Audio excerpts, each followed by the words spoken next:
contractual matter or exploitative behavior by unscrupulous music companies? The latest in a string of artists complaining about ill treatment and unfair contracts is highly successful and acclaimed musician Makhadzi, who broke her silence, revealing her battle to be relieved from her contract. Good evening and welcome again to Unfiltered. I'm Sizwe Mpofu-Walsh. Tonight we ask, when will the alleged exploitation of artists end? Is it the state's responsibility to protect vulnerable artists in this industry that contributes billions to the fiscus?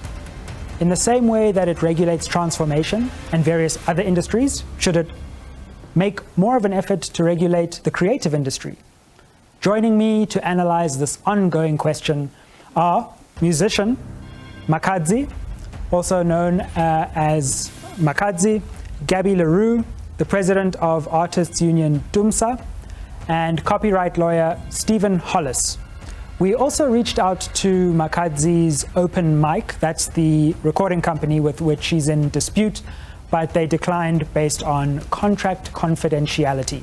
Remember, you can join this discussion via Twitter using @Unfiltered SABC.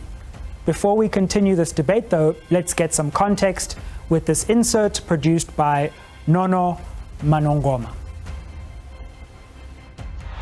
And the winner goes to Makhadzi! Fresh from scooping her latest Metro FM award, one of many in her illustrious career as a proudly Venda musician who since 2015 has captured music fans even beyond the borders of South Africa. Thank you very much for voting for me. Before I can leave this stage, I would like to thank Open Mic for making all the hard works. That's why I have this today.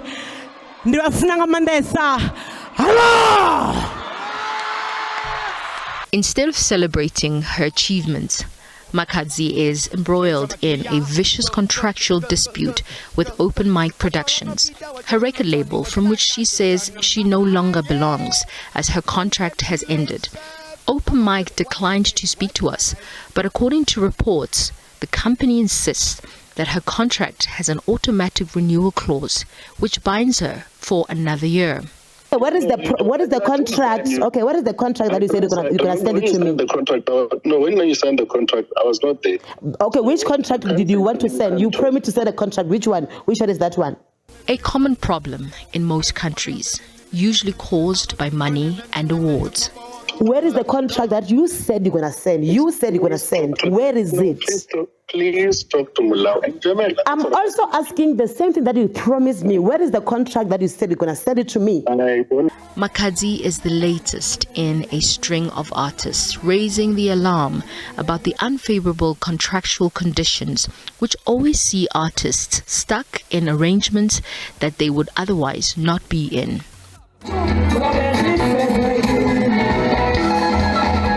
From Solomon Linda's Mbube to Mahlatini and the Mahotela Queens, question marks about the estate of the late Brenda Fassie,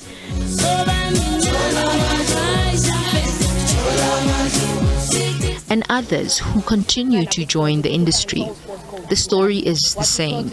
They had the talent, but others with the business know-how walked away into the sunset with the millions, with no labor rights to protect them against long working hours and occupational hazards that often come with being a public figure.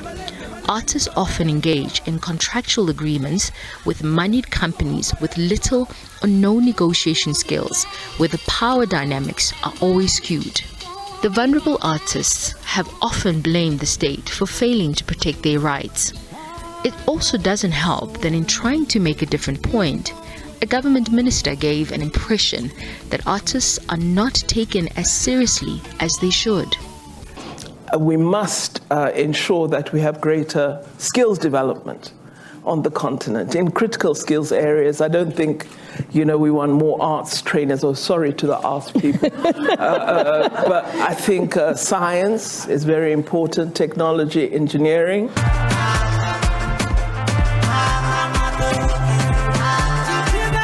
In a developing state with a history of racial and gender inequality, Should the state directly intervene in the music industry to protect the rights of talented but vulnerable South Africans? Welcome back. To provide some more context for our conversation, before we dive into our panel, we're going to have a conversation with a government representative, and we're going to be speaking to spokesperson for the Ministry of Sports, Arts and Culture, Mr. Miki Modisane. Mr. Modisane, thank you very much for joining us. Mr. Bofu, good evening to you and also good evening to the viewers. I would call them now the listeners for now because I'm not actually live on TV. Yes, good evening. Welcome. We just heard something interesting from Minister Pandor there, which I just also wanted to get your thoughts on before we dive into it. You know, representing arts, she seemed to suggest that, you know, the arts were subsidiary degrees to be prioritizing. What were your thoughts on that? I know she has subsequently apologized. Look, the minister has apologized. Minister Naledi Pandor issued a statement apologizing. That meant that she retracted what she indicated. So I think from my side, I really wouldn't comment further on that. Thank you so much, Mr. Bofu. This question of the exploitation of artists is a long-running one. It's a perennial problem. What is the department, what is the ministry doing to ensure that we don't hear these constant questions of exploitation reaching our headlines? No, thank you so much. I'm talking to you now. I'm in Cape Town. The minister, Zizikoda, and Deputy Minister Natale Mafu unpacked the department budget vote, budget, elements, and also it was voted, and so which means everything now is on track. And this was the minister's maiden budget vote statement or speech. Let me indicate, I think Minister acknowledged the following. And in his meeting with the creatives that were present today, we had Mayor Lillian Dubek, we had Mayor Florence Masebe, we had the likes of Joy Mbewana from SIFSA, SIFSA. We had quite a number of stakeholders that the minister, invited. And I think one thing that was very clear, and he didn't mince his words on this one. The minister stated the following, that the exploitation of artists, it is time that it comes to an end. The exploitation of people taking advantage of the vulnerability of our artists, it needs to come to a great halt and with immediate effect. And that's very, very good, Mr. Modisane, yes, but I guess my question is, what are the specific steps that are being taken to avoid that? The following, in the next 2 months. These are the timelines that the minister has indicated when he unpacked the budget vote. There are legislations. Minister is going to push that the protection of artists, their copyright, it needs to be protected through legislation. So as we're speaking right now, the legislation, these bills are at an advanced stage. And then being at an advanced stage, Minister has indicated very clear, within 2 months, they would have been promulgated. And once that is done, so then which means now the department or the government can intervene to protect the interests of the artists. The exploitation part, and also the issue of their copyright as well. Can I just ask you on the legislation, Mr. Modisane, because the Copyright Amendment Bill, the process began 6 years ago, I believe. Correct. It's currently gummed up in the works of the National Council of Provinces. Yes, correct. Is that giving the minister some worry that we still haven't actually got that over the line? Are you saying the 2 months is for that amendment bill to go over the line, for example? The minister has indicated that he's hitting the ground running. It's barely 3 months when the minister was announced. And a lot of amendments and a lot of changes within the creative space have been implemented. And he has brought a lot in ensuring that the creatives as well, they are able to nourish some of their fruits of their labor. For instance, now, is the first minister to come on board and within a very short period of time, after he announced during the Sports Awards that similar recognition of excellence activities are going to be undertaken in support of the creatives. And what did he do? A few weeks later, he was able to recognize all the Grammy Awards, going back to Mama Miriam Makeba, back in those years where she was never recognized. He went on to recognize all the Grammy Awards recipients, and also went further to even make sure that their foundations, they now even have, some money to develop talent within the borders of South Africa. And that it is a major achievement that no minister has ever achieved. And we need to be able to appreciate that. Now, when he says to me, and when he says to South Africans that he is going to push that this amendment bill that is sitting there, that has been having a snail pace movement, is going to be pushed in such a way that it's able to cover as much ground as possible. Definitely. So I have to give my can minister. I ask you on that, because you mentioned some of the awards that are there to incentivize artists, but I think the question is, isn't there more that the minister, that the department could be doing when we look at just the sheer contractual violations that seem to be going on in this industry? Is there not a need for even further government regulation of this industry, at least to play a watchdog role over the way that contractual violations keep happening there? Are there any plans to actually intervene more decisively in this industry? For example, we take the question of employment equity. Yes. That's a decisive government attempt to regulate the entire workplace. Is there something similar in terms of this is terrible for transformation, where we have black artists who should be earning, who should be building their assets, yes, but are just constantly being exploited. Surely we need a more ambitious and aggressive approach into this industry than just the awards or even the legislative attempts. Yes, some of the interventions, the minister has even reached out to corporates that he is currently, talking to, that are also looking into the financial support, financial administration support for the artists. In terms of them, how do they invest? How do they look after their money? All those, how do they look after, their earnings, etc. All those discussions are on track.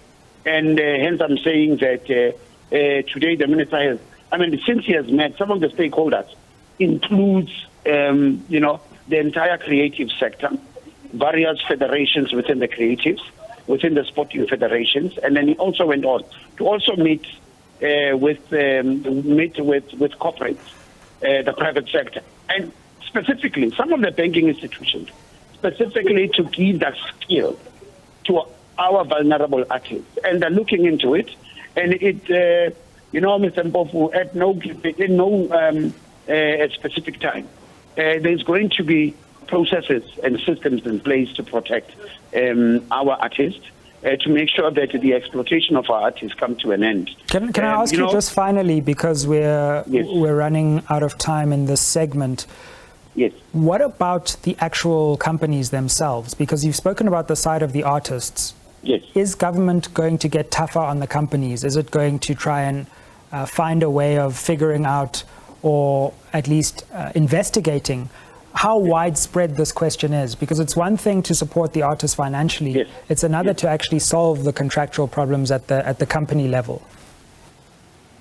Interesting, because the minister, when he talks about the legislation, because once it's promulgated and it's now into law, that means that any violation thereof, it means you are now have violated that law and there'll be consequences. And that's what the minister is looking at. And now, without fear or favor, once this, all these bills are being passed, all the amendments have been approved and officially now law, heads are going to spin and heads are going to roll. And I'm just saying to the industry for now, we have a minister, Zizi Kodwa, who would say that, at the pace of a cheetah, and also at the pace of a zebra, he is definitely going to make changes. And I just want to say that we need to just give a bit of time. The minister is working on it. And on this one, the amendment and ensuring that these bills are now law, he has stated that within a period of 2 months' time, we are going to see them now coming to the fore. So I'm confident there is changes coming, the industry, coming the creative sector way. Thank you so much. That's Mickey Modisane, spokesperson for the Ministry of Sports, Arts and Culture. Thank you for being with us this evening as we look at artist exploitation in the music industry. After the break, we come back with a panel of experts in various areas of this industry to understand and uncover why artist exploitation persists as a perennial problem. See you after the break.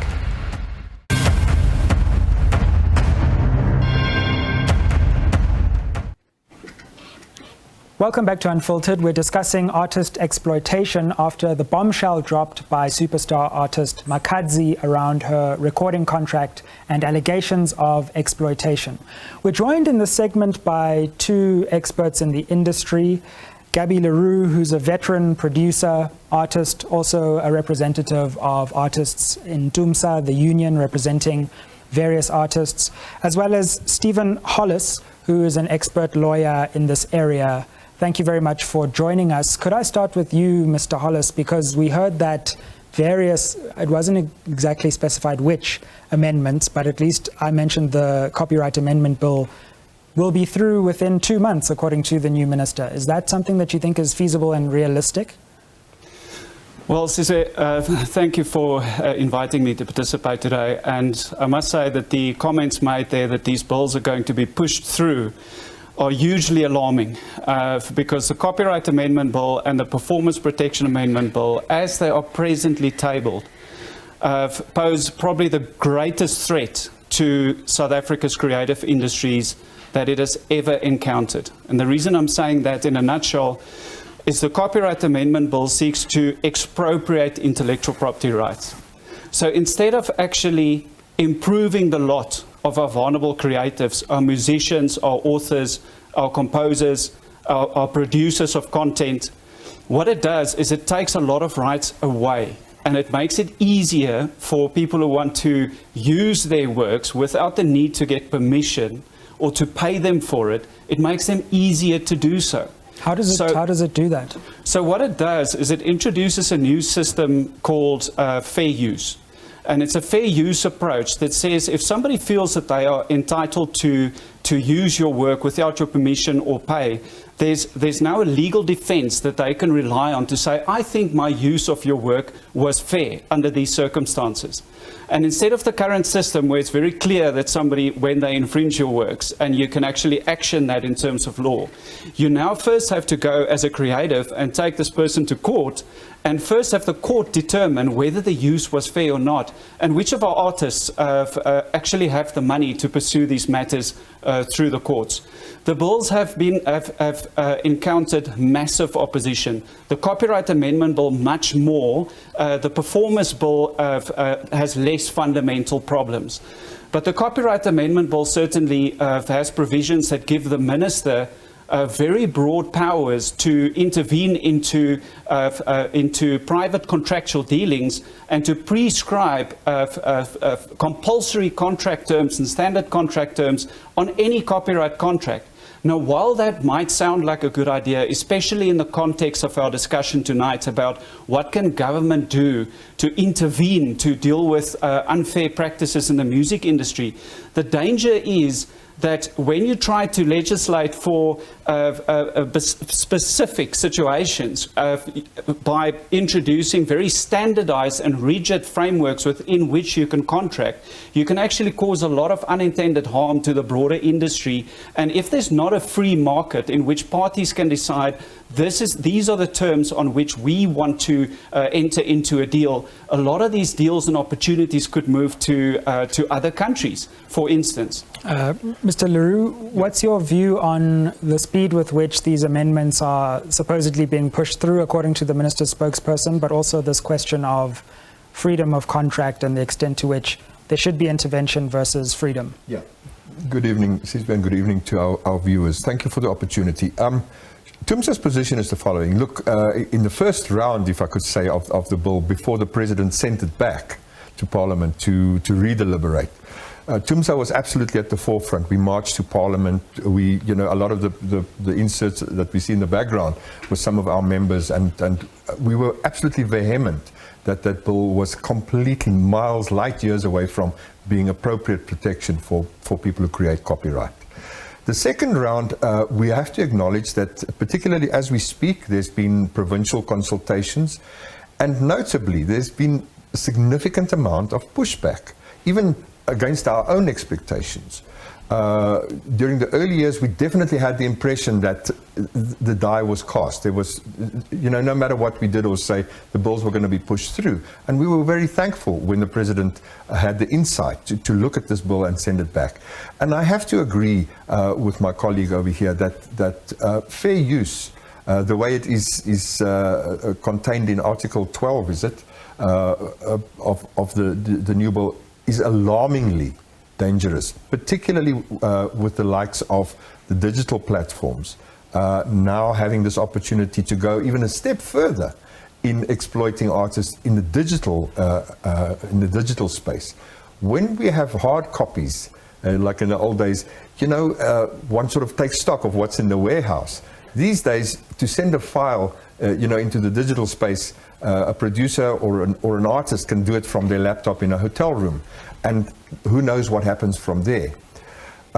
So our position on the bills at the moment, look, 2 months, as long as all the opinions and the heartfelt opinions are taken into consideration and there's a proper deliberation, if they can do it within the next 2 months, that'll be great. But then people must generally have consensus that these bills are properly drafted. TUMSA opted for a fifth. We're going to just have to leave it there. We'll come back to this after the break and also start panning into the Makhadzi question as it relates to these broader questions of policy and ministry statements, and actually see how this affects artists on the ground. Stay with us. We'll be back with this conversation after the break.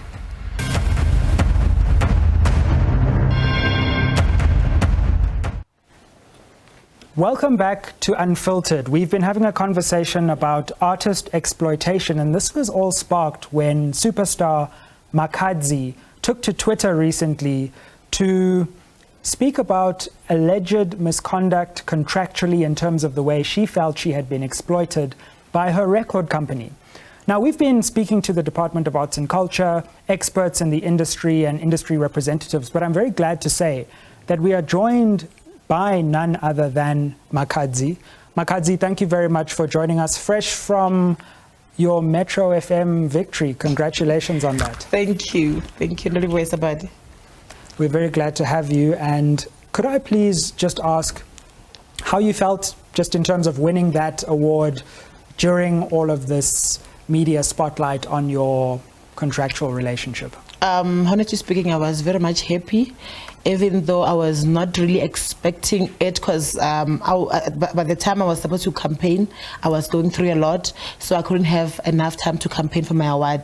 Then God just blessed me and said, no matter what, this is your award. So honestly speaking, I didn't expect it, but God did. Your music has reached millions of people. It's been streamed millions of times, watched millions of times, listened to millions of times. Mm-hmm. Take us through the emotional feeling when you're doing so well successfully in terms of your own music, but your contractual situation is weighing you down and you don't feel like you're getting what's due from your contract. What's that like on an emotional level for an artist?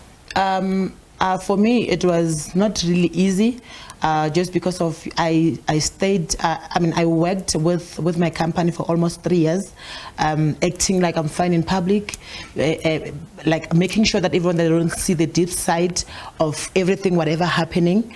Remember, I worked with them without my copy of the contract, so that was something that was difficult because of I didn't know if I'm doing something right. Is it wrong according to the contract because I don't have a copy to refer to, or if I'm doing something, are they going to blame? Because I was just living with fear without knowing whatever I'm doing, if I'm doing a right thing. And again, winning those awards, having those plugs, gold plugs, platinums, but without knowing what's going to happen next. Am I going to get money? Am I going to get what? Because keep on happening, but no one is coming to me and show me the statement, this is what you sold, this is what you're getting, and still you must go back to the studio and record again, because at the end of the day, you're an artist, people, they have to dance. So now you end up doing it for public, but deep side, you know that you are not okay and you are crying. And what made you want to speak out? And what brought you to that moment where you actually wanted to tell the public, this is the situation and this is what's been happening? What happened is I've been seeing everything that was happening through these past 3 years. Me working with them without a contract, not getting my royalties, not getting my sales money. And I told myself that no matter whatever happening, at the end of the day, I have an agreement with these people that I must provide an album, 3 albums. I must do that. So let me just serve my side first, then I'm gonna fight later when my contract comes to an end. So because I know that my contract was for 3 years, I waited for that period and served everything that I was supposed to serve. And then after that, I was like, you know what, beside me fighting or what, my contract is coming to an end. Let me just leave these people with peace. That's why I wrote that statement. I was like, it was nice working with you guys. I achieved this and this and this and this, but now I want to start my own things. And then they had to reply the media and say they don't know about my ending of my contract. What they know is I'm still working with them because of the contract that I signed with them. It's auto renewal. Then that's what bothered me too much and like disturbed me. That's why then I told myself that let me just speak, because another way I don't have a say according to them, because they are saying my contract it's auto renewal, but no one have ever sat down with me and talked to me and asked me questions if I'm still happy. I'm happy continue working with them, like just for me to have a say. But they're just giving me an instruction that your contract is renewed. Then I felt I was not okay. That's why I went to social media to try to get her and help, because I don't know law like that, and I don't know about deep side of a music entertainment contract. I was like, if I keep quiet, I don't know what's gonna happen next, because my contract has ended. I served my contract, I dropped the album, I did everything that they wanted me to do, but now I want to leave, they don't want me to leave. So that's what disturbed me. So absolutely. Mr. Hollis, could I ask you, I know I'm going to keep it quite general, but I'm also mindful I don't want to delve into Makhadzi's current dispute with her record label. But what's caught the public imagination is this idea of a contract which quote unquote auto renews. So you just say to the artist, well, you know, this contract has a clause which says it auto renews, we hereby auto renew the contract. Now, I'm no law of contract expert, but that does strike me as eccentric, to say the least. Is there such a contractual clause? Can you auto-renew an artist contract? Well, yes, you can. There are certain conditions where an auto-renewal actually makes sense for both parties. To give you an example, let's say if an artist drops a few albums in terms of a deal, the work is done on the albums, and then the parties decide, look, we're happy for our relationship to continue. The label is going to continue to commercialize my works. I'm happy with the way they're reporting to me on royalties. I'm getting my royalties from them. And instead of us at the end of the term every year doing a formal renewal and getting together and discussing that, we agree that the agreement, unless terminated by either of the parties, for instance, will automatically renew for another year. So until one of the parties terminates the agreement, it might make sense for some deals for this to happen. But it becomes a bit more complicated if you've got a situation where there's a dispute. And the one party doesn't want to release the other party from their obligations. It becomes even more complicated if one of the parties says, I've got the contract and I'm not showing it to you. Now that is deeply irregular. There are certainly ways to, I believe, to legally compel them to do so.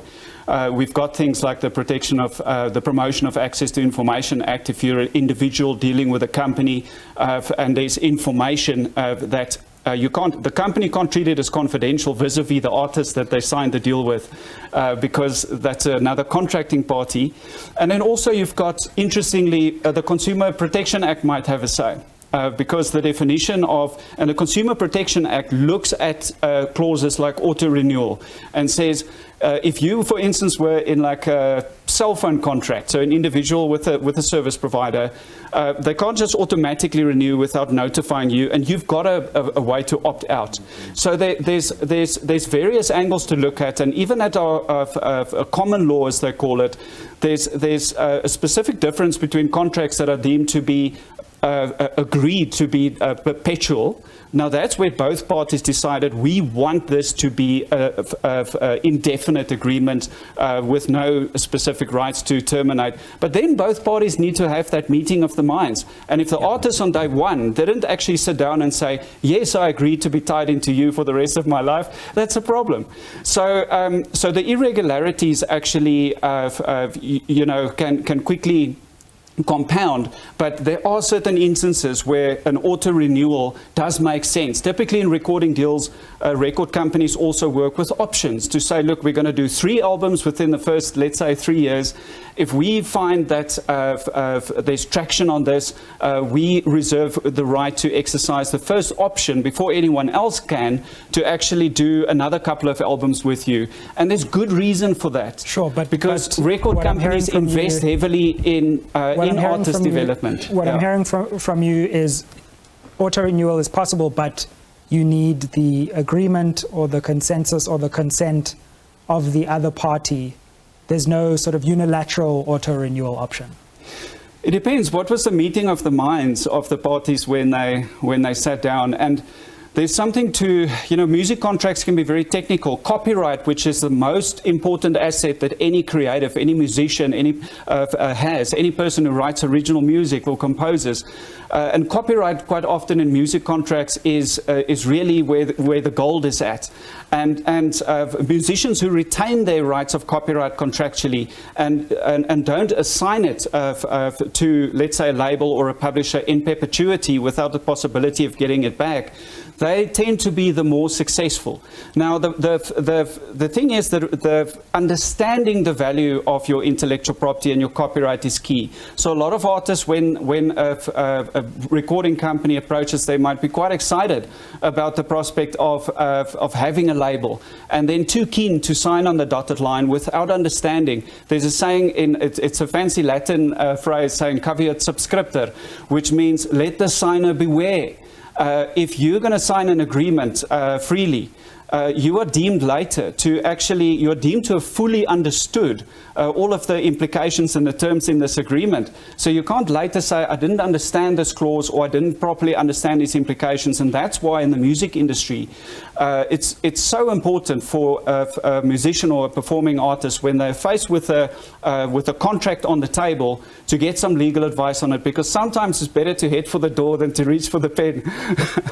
Right. Well, we're going to continue this. Mr. Leroux, we're going to bring you in as well, as someone who's seen multiple different eras of this problem, and just have a general discussion. We're speaking to award-winning artist Makhadzi, as well as industry experts in the creative space, to understand why artists continue to be exploited and how we can change that. See you after the break as we wrap up.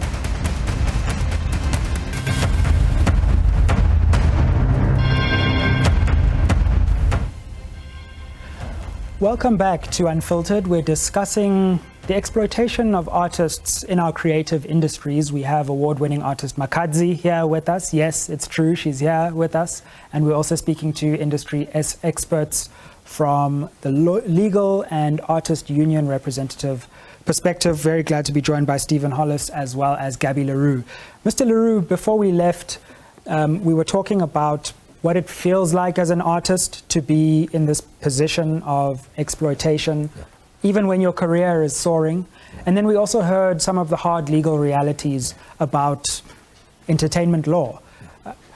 What's your response to the conversation we heard with Makhadzi and Mr. Hollis around contracts and the entertainment world? This is where it's interesting for me to hear these two extreme angles of the same thing. For me, as a multi-instrumentalist, composer, and producer, but also as a record company executive. Just myself. to say, you've produced some incredible music from Galagata to TKZ, and that's just the Kwaito you've produced. Yeah, but let's come back. Yeah. I'm sure. Hopefully, some of your viewers will know that about my history. But the point here is, I think people also need to consider, if we can just zoom out a little bit, what is it that we're doing here? We're creating content, we're creating entertainment. And people, the consumer is the one who needs to be pleased. It's like any other product that gets consumed. If you don't like this toothpaste, you buy another one, you know? And we're trying to create toothpaste that people really enjoy, or prepare a dish that people enjoy. So artists spend all their time, especially not the artists that make a few beats and then they have one little song and then they choose a different career. I'm talking about people like Makhadzi, who's absolutely, it's not just a career, but it's life itself. That's what I've experienced, you know, for my 47 years in the industry. And the problem is, if you spend all your time becoming a great singer, becoming a great dancer, becoming a great performer, or a great lyricist, or a great melody writer, but particularly now in the digital age, when it's so easy for music to get distributed, if you don't take time out to inform yourself and get knowledge of contracts, how they work, what are the typical contracts that you are likely to encounter, and where you can get that information if you really need to, and who to reach out to, you have a blind spot. And in the very beginning, I think one of your statements was that, when is this exploitation ever going to end? Never. The attempts to exploit vulnerable people in any sector will never end. That is the essence of capitalism. It's how can you make more money out of a specific thing? What I'm here to say is, for artists who are listening, is as important as your skills as a performer and a lyricist or a singer or a dancer or an actor, as important as that is to get you up the ladder in who the crowds will prefer, most importantly is to make sure that you can do that in a protected environment where you don't have to look over your shoulder the whole time. And the only way that you can do that is to get the knowledge. And when in doubt, find someone who can give you that insight. Don't just go to your chommy down there who's a butcher or someone who's running a spaza shop. Go to people who are experts in the industry, and not necessarily to the person who you're about to be contracted to. Don't let your co-contractor be the judge and jury. And that's really a very, very important issue that I think needs to be addressed. Makhadzi, you have now got some legal assistance. You are taking this matter forward, so you have armed yourself with that assistance. Tell us where to next from here with your career, and also the steps that you're looking at taking in terms of understanding the industry more deeply. In the meantime, all I can say is I'm getting help there and there, and what I can promise is everything is gonna be okay. And the only problem that I have now is when I'm plugging my music and they are taking it down. So in other way, they are sending a message to me that they don't want to see me waking. That's what is giving me a stress, like today. And this happened with your recent single, which I believe was up. I tried to put it again, they put it down. So it's like they don't want to see me waking, but they're not stopping me to perform. But when it comes to dropping music, they are taking my music down. And what's the next step for your career going forward from here, and what can we expect from your it's just that career? you know this thing just happened now, but already I had more than 30 songs, because I don't sleep, I'm always on serial. So now I just planned that I must just drop an EP called Auto Renewal EP 1.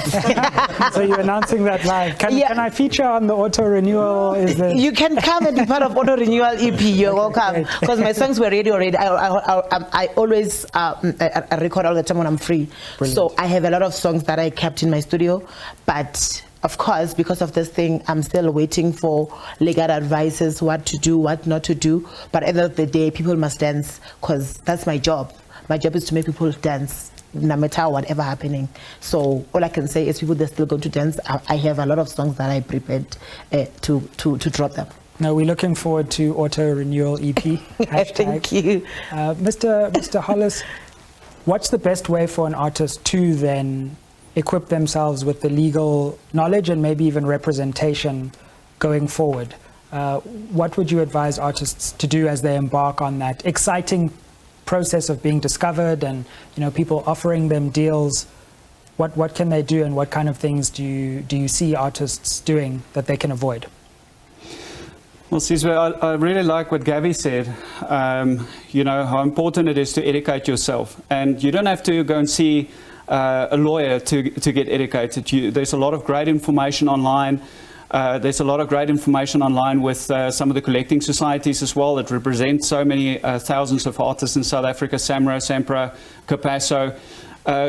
Go to industry events as well. When there's an event sometimes on copyright, I'm invited to speak, I'm quite stunned sometimes to see there's so few artists in the room. Now, I appreciate creatives want to do what creatives do best. They want to create and they want to leave the legalese to the lawyers.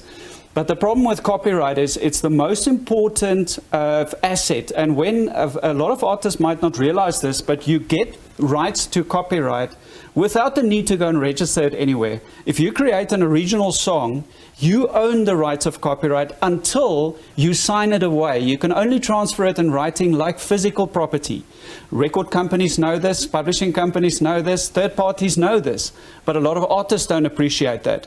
So if you look at, like I mentioned earlier, the most successful artists, if you go look at how they controlled their rights, Michael Jackson controlled his rights of copyright, owned his rights in his music. He wrote it himself, he controlled it. Whitney Houston was a performing artist. She didn't necessarily own copyright in her songs. She performed even a big hit for the Bodyguard movie. What was that? I Will Always Love You. Dolly Parton wrote that song, but Dolly Parton held on to a copyright and earned a lot of money from Whitney singing a song and for a song being placed in a film.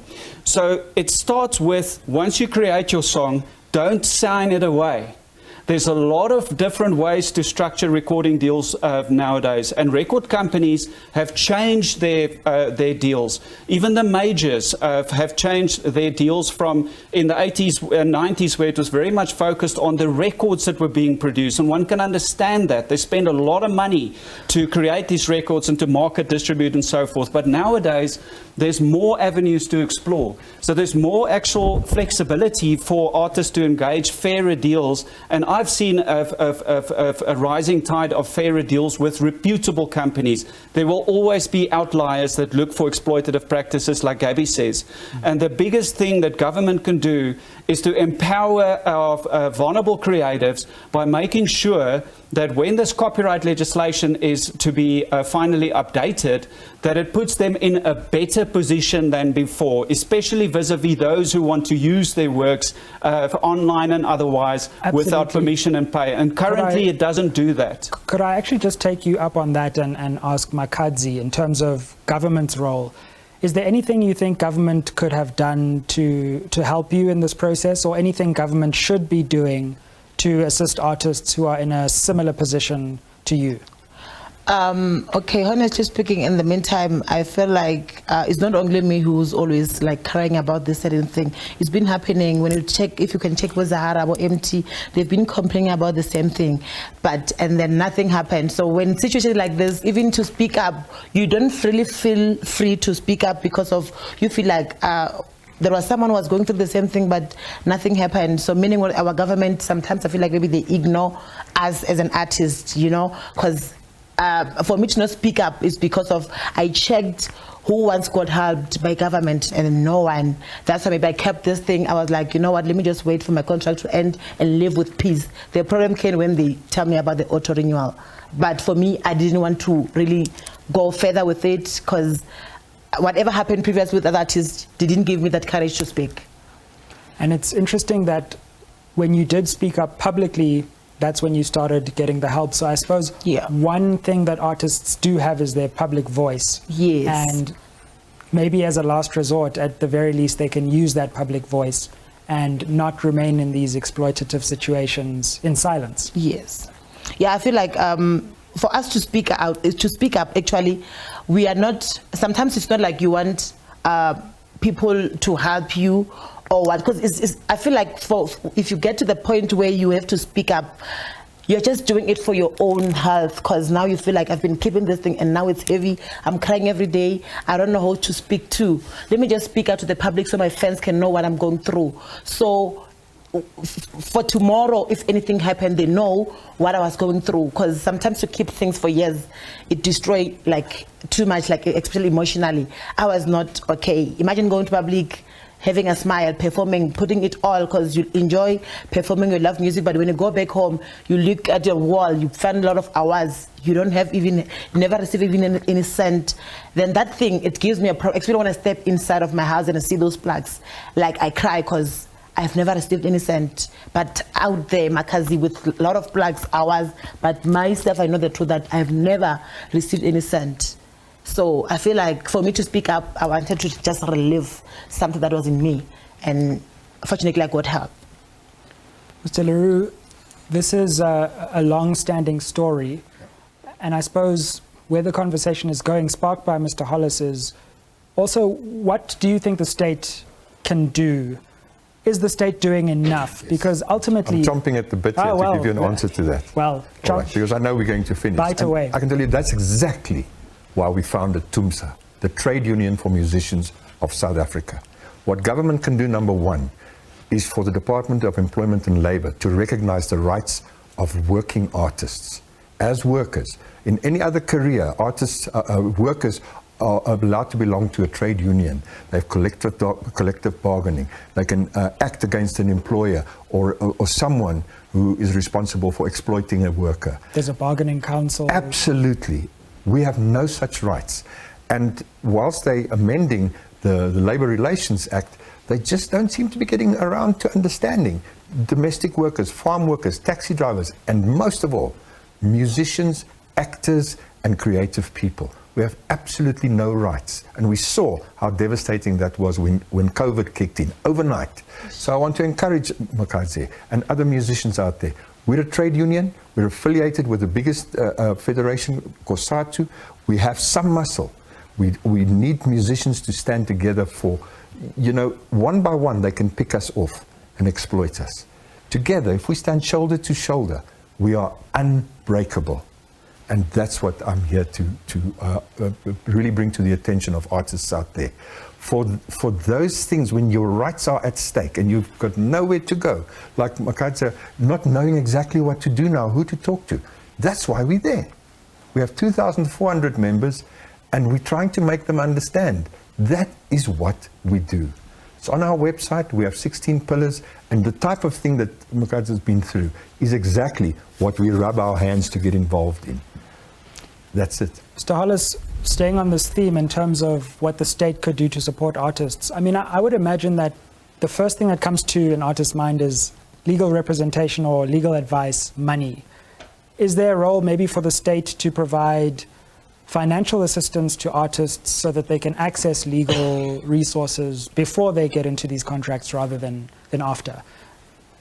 Could that be a potential way of developing a fund for legal representation so that the financial barriers are less onerous? I think so. I think that's something to be explored, and the relevant departments, Department of Arts and Culture, and also Department of Trade and Industry, from where these bills that we've been talking about have originated. It's not something that I'm aware of that's in the pipeline of discussion. It might be, but I'm not aware of it. I think education is key as a starting point before you need legal representation, right? If you just understand, like I mentioned, how important copyright is, and you don't have to go and see a lawyer constantly, but when that first deal comes on the table, be aware that you can actually sign a deal that can have long-term negative repercussions for you, or positive. But if you don't know exactly what's in that contract, you run the risk of actually getting yourself tied up. And we've seen some of the world's biggest artists Prince changed his name to a symbol. People thought he was losing his mind. Actually, he did it because his record deal said he can't perform under another name. So he changed his name to a symbol to perform outside of the deal, right? We've had George Michael at the pinnacle of his career for 3 years, not able to release any music because he was in a dispute with his label on the type of music that he wanted to release. So these kind of disputes are not limited to the up-and-coming artists. It's straight through the spectrum. And it's important for an artist, when you're faced at those key points of your career, when you do that record deal, when you do that publishing deal, save up for 1 hour with a lawyer that know what they're talking about copyright. Go see that lawyer. That hour is not going to break your bank, and it might save your career and a lot of hardship down the line. But if disputes happen, that's not the end of the matter, Makhadzi. There's a lot of options, and certainly. Exploitative practices, I think, should be identified, and that's good for Makhadzi to speak out about her experience. I've seen a lot of other artists actually come out and also sharing their experiences. And once the problem is identified, one can deal with it. But I personally don't believe in government overreach into private contractual dealings to say, almost like a nanny state, to say from now on, you can only contract on these terms because we're worried about exploitation. We need freedom to contract. We actually, not only in the music industry, film and television and all the other industries too, to actually create an environment where people want to come to do business in South Africa, to bring new film music production projects. Thank you very much. Thank you for your insights. Thank you very much for sharing this from many perspectives. Makhadzi, 30-second last word from you on this. All I can say is to my fans and whoever supported me, I really appreciate their support, their tweets, their comments and everything, their messages. I really appreciate. All I can say is they must just be ready for my auto renewal EP. It's coming out soon. Announced right here. Makhadzi, Mr. Hollis, Mr. LaRue, thank you so much for your insights. See you on the next episode of Unfiltered. Thanks for joining us. Auto renew.